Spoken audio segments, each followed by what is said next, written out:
Late हो जाऊंगी और ऊपर से बस भी नहीं आई। चलो फटाफट ये काम कर लेते हैं। फिर घर जाते वक्त माँ के लिए दवाई भी लेके जानी है और शाम को घर के लिए राशन भी लेकर आना है। हाँ शर्मा जी, आपकी गली में सफाई हो जाएगी। ओ भाई रुक, कहाँ जा रहा है? ये क्या गंदगी फैला रखी है? तुझे मैंने यहाँ सफाई करने के लिए रख रखा है और गंदगी फैलाने के लिए रख रखा है? साहब मुझे अभी माँ को अस्पताल लेकर जाना है, मैं ये बाद में कर दूंगा। वो सब मैं नहीं जानता, कॉलोनी वालों ने मुझे परेशान कर रखा है। ये गटर का पानी पूरा बाहर आ रहा है। साहब पर मुझे अभी जाना पड़ेगा। 2 घंटे के अंदर ये सब साफ हो जाना चाहिए, नहीं तो अपनी नौकरी भूल जाना। ठीक है साहब। अरे यार क्या मुसीबत है ये, एक तो साफ सर पर बैठे हैं, ऊपर से माँ के लिए दवाई भी लेकर जानी है। कब करूँगा, कैसे करूँगा, क्या होगा कुछ पता नहीं है। पापा मुझे माफ़ कर देना, मैं माँ का ठीक से ख्याल नहीं रख पा रहा हूँ। ये नौकरी, घर की जिम्मेदारी, मेरे अपने खुद के सपने, ये सब कैसे होगा। पापा आपने भी यही नौकरी करते करते अपनी जान गंवा दी। मैं नहीं चाहता कि यही काम करते करते मुझे कुछ हो जाए। अगर मुझे कुछ हो गया तो माँ का ख्याल कौन रखेगा, माँ का क्या होगा। इंसान के हालात और मजबूरी उससे क्या क्या करवाती है। पढ़ने लिखने की उम्र में अपने और अपने परिवार का पेट भरने के लिए इस बेचारे को कितना कुछ करना पड़ रहा है। किसी ने सही ही कहा है, गरीबी इंसान को उम्र से पहले जिम्मेदार बना देती है।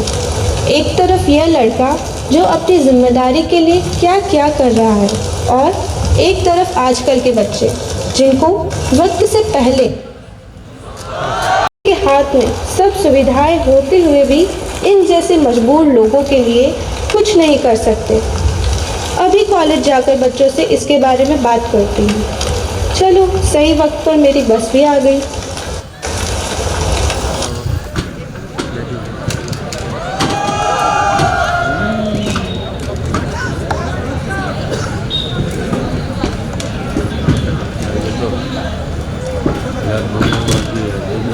बैठ जाओ नसीब पे।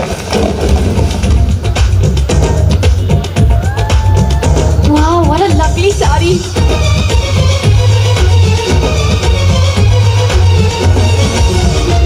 Good morning ma'am. Good morning students. Hello, excuse me. Good morning ma'am. Hello, तुम स्पेशल हो क्या? Get back to your seat.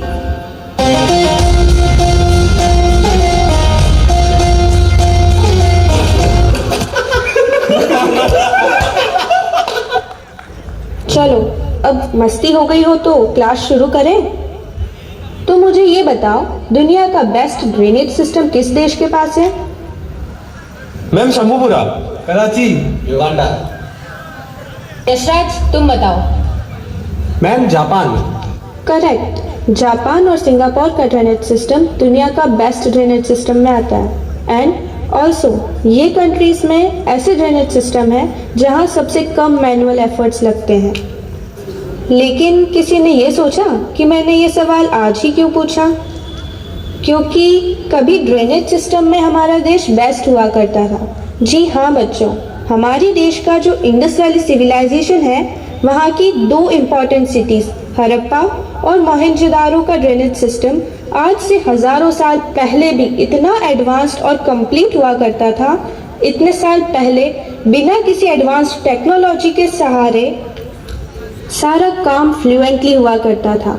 और एक आज का दौर है, आज जब हमारे पास इतनी एडवांस्ड टेक्नोलॉजीज़ है, IT बेस्ड मशीनरीज है, फिर भी हम आज हमारे देश की नालियों और गटरों को इंसानों से साफ करवाते हैं।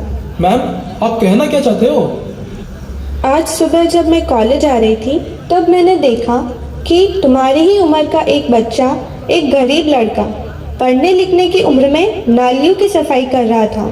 तब मुझे लगा आज हमारे पास इतनी एडवांस टेक्नोलॉजी होते हुए भी अगर हम इन जैसे गरीबों और बेबस लड़कों की मदद नहीं कर सकते तो हमारी इतनी पढ़ाई किसी काम की नहीं है। Students, I will be right back. Friends, ma'am तो गए तो थोड़ा डांस हो जाए। चाल बात है झड़का उड़ बात है।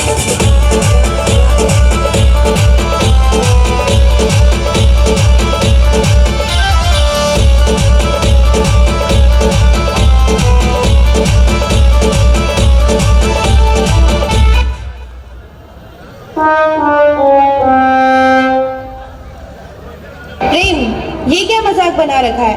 Get back to your seat. आप सब बहुत कुछ कर सकते हो बच्चों। आज तुम सबके हाथ में इंटरनेट है, टेक्नोलॉजी है और टैलेंट भी है। तो मैं तुम सबको ये प्रोजेक्ट देती हूँ कि तुम्हें एक ऐसा मॉडल बनाना है जिससे ये नालियाँ और गटर बिना किसी ह्यूमन एफर्ट्स के साफ हो सके। एक्सक्यूज मी मैम, ये प्रोजेक्ट हमसे नहीं होने वाला। क्या आप कोई और प्रोजेक्ट हमें दे सकती है प्लीज? नहीं, तुम सबको ये प्रोजेक्ट करना ही है क्योंकि इसके मार्क्स फाइनल एग्जाम में ऐड होने वाले हैं। So all the best guys.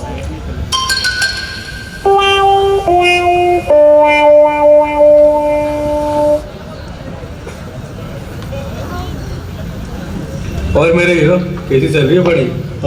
ठीक चल रही है पापा। और बता क्या हो रहा है आजकल कॉलेज में? अरे कुछ नहीं पापा, ये हमारी चांदनी मैम ने कोई प्रोजेक्ट करने के लिए बोला है। मैंने तो सबको मना कर दिया है कि कुछ करके मत आना, बाद में जो भी होगा देखा जाएगा। अच्छा, वैसे किस चीज़ का प्रोजेक्ट है ये और क्या करना है इसमें?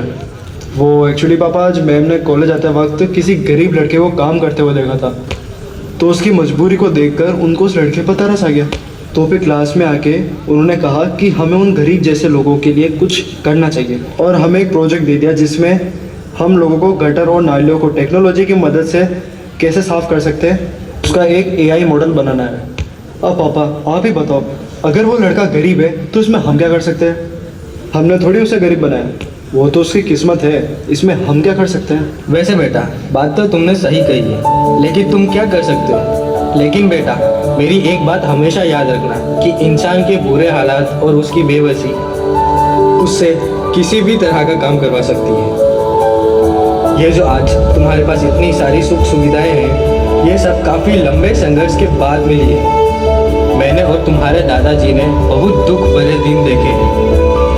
हमने गरीबी को काफ़ी करीब से जिया है, और इसलिए मुझे आज हर एक चीज़ की कदर है, और तुम्हें शायद किसी चीज़ की कदर नहीं है। और बेटा आज तुम्हें ये जो तुम्हारे प्रोजेक्ट में नालियाँ साफ करने के लिए AI मशीन बनानी है, ये तुम्हें काफ़ी बेकार काम लग रहा है, लेकिन शायद तुम्हें पता नहीं होगा कि अब हम जिस शहर में रह रहे हैं, कई साल पहले यहाँ बाढ़ आई थी, जिसमें ड्रेनेज सिस्टम सही ना होने की वजह से पूरा शहर पानी में डूब गया था, और उसी बाढ़ में तुम्हारे दादाजी ने अपनी जान गंवा दी थी। रौनक, आज अगर तुम ये प्रोजेक्ट नहीं करोगे तो इससे किसी को कोई फर्क नहीं पड़ने वाला, लेकिन अगर तुमने आज इस प्रोजेक्ट की ओर अपना एक कदम बढ़ाया ना, तो तुम्हारे दादाजी की तरह फिर किसी को बाढ़ में अपनी जान नहीं गंवानी पड़ेगी। फिर कभी किसी को उस लड़के की तरह अपने बुरे हालात और मजबूरी की वजह से नालियाँ या गटर साफ नहीं करना पड़ेगा। तुम्हारे उस काम की वजह से उस लड़के जैसे हजारों लोगों को अपने जीवन की एक नई राह मिलेगी, और आने वाले कई सालों तक हमारा शहर, हमारी ये धरती साफ और सुंदर रह सकती है। और क्या पता, आने वाला समय में शायद 2047 तक हमारा देश दुनिया का सबसे स्वच्छ देश बन जाए। देखो बेटा, प्रोजेक्ट बनाना या नहीं बनाना ये तुम्हारी मर्जी है, लेकिन मेरे कहने का मकसद यही है कि अपने जीवन में हर चीज़ की कदर करना सीखो। आज जो तुम जिंदगी जी रहे हो, ऐसी जिंदगी जीना लाखों लोगों का सपना है। आज जो तुम्हारे हाथ में सुविधाएं हैं, इस सुविधाएं पाने के लिए लोग तरसते हैं। बेटा तुम्हें सच्चाई दिखाना मेरा काम था, वो मैंने कर दिया। अब आगे तो तुम भी पढ़े लिखे हो और समझदार भी, तो क्या करना है और क्या नहीं, अब ये सिर्फ तुम्हारे